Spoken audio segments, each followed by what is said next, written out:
Sir recently अभी honourable supreme court ने एक डिजिटल अरेस्ट के केस में न्यू गाइडलाइंस इशू करी हैं। सर क्या वो गाइडलाइंस आप कुछ बताएंगे उस बारे में?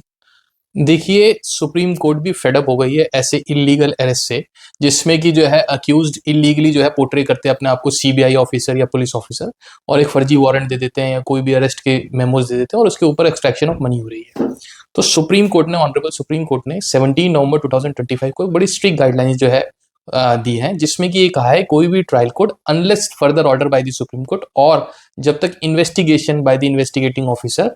कंप्लीट नहीं हो जाता, यानी जब तक चार्जशीट नहीं फाइल होती, चाहे उसमें कितना भी समय लगे, तब भी कोर्ट का इंक्लिनेशन नहीं रहेगा towards granting the bail to the accused person.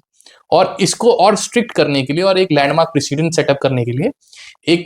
Group of 6 peoples जो मुंबई में अरेस्ट हुए थे, उनकी बेल भी रिजेक्ट करी है, जिसमें 58 लाख करोड़ रुपीस का फ्रॉड जो है वो सामने था। और इनफैक्ट उसमें वन ऑफ द अक्यूज्ड वो 63 ईयर्स ऑफ एज था, उसको भी जो है वो कोर्ट ने इंक्लिनेशन था उसे बेल ग्रांट ना करी जाए।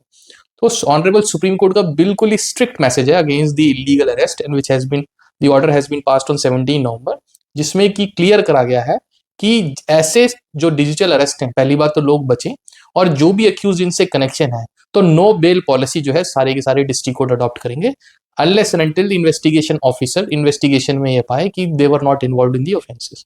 और इस केस में जो है वो एक और चीज है कि जो भी पैरामाउंट